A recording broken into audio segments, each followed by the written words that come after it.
Hi friends, ఎలా ఉన్నారు? అందరూ బాగున్నారా? నేనైతే సూపర్గా ఉన్నా అండి. ఈరోజు నేను కువైట్ దేశంలో వాఫరా ప్రాంతంలో ఉన్నాను. ఇవన్నీ కూడా కూరగాయ తోటలు. ఇవి నానకాల ఉన్నదైతే కీరా దోసకాయ తోట. షెడ్ లోపల పండిస్తున్నారు ఇది, ఎందుకంటే ఇవి పాదులు. వాటికి తాళ్ళు కట్టి వాటిని అలా పైకి పాకిస్తారు. ఇదైతే కాయలు కాస్తుంది. ఇప్పుడు నేనైతే చూడండి, మీకు వెనకాల చూపిస్తున్నాను. ఇవి కాయలు ఇవి చూడండి, చిన్నగా ఉన్నాయి. పెద్ద కాయలు అయితే కింద ఉన్నాయి.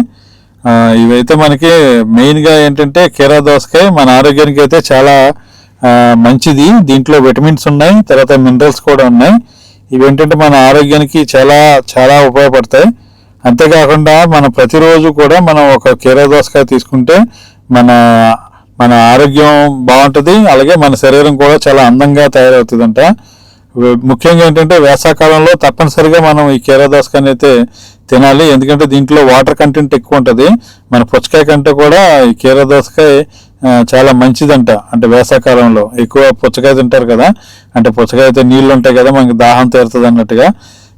దానికంటే కూడా చాలా మంచి ఈ కూరగాయ అయితే ఇది, ఈ కీరా దోసకాయ. కాబట్టి మీరు తప్పనిసరిగా మనకైతే షాపుల్లోనూ తర్వాత కూరగాయల కొట్లలోనూ ఇప్పుడైతే మనకి అన్ని ఊర్లోనూ దొరుకుతున్నాయి, సిటీస్లోను టౌన్లోను కూడా మనకి దొరుకుతున్నాయి. కాబట్టి మీరైతే తప్పనిసరిగా రేటు కూడా తక్కువ ఉంటుంది, పెద్ద కాస్ట్ కూడా ఉండదు, ప్లస్ మంచి ఆరోగ్యకరమైన మనకి ఆహారం అన్నమాట.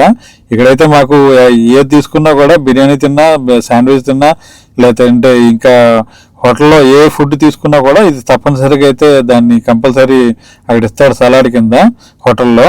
ఓకే ఫ్రెండ్స్, మీరైతే తప్పనిసరిగా ఈ ఆహారాన్ని అయితే తీసుకోండి. దీంతో మనకి చాలా బెనిఫిట్స్ ఉన్నాయి. నోటి దుర్వాసన వచ్చే వాళ్ళకి కూడా ఇది తీసుకోవడం వల్ల ఆ వాసన కూడా తగ్గుతుందంట.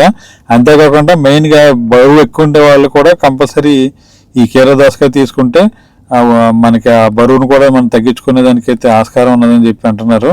ఈ రెండు కాయలు కలిసి ఉన్నాయి చూడండి ఇవి.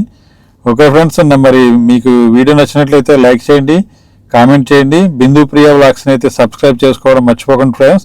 ఇంకా మంచి వీడియోలు ఇంకా నేను అయితే చేస్తూ ఉంటాను. కువైట్లో జరిగే వింతలు విశేషాలన్నీ మీకు అందరికీ చూపిస్తూ ఉంటాను. Thank you friends.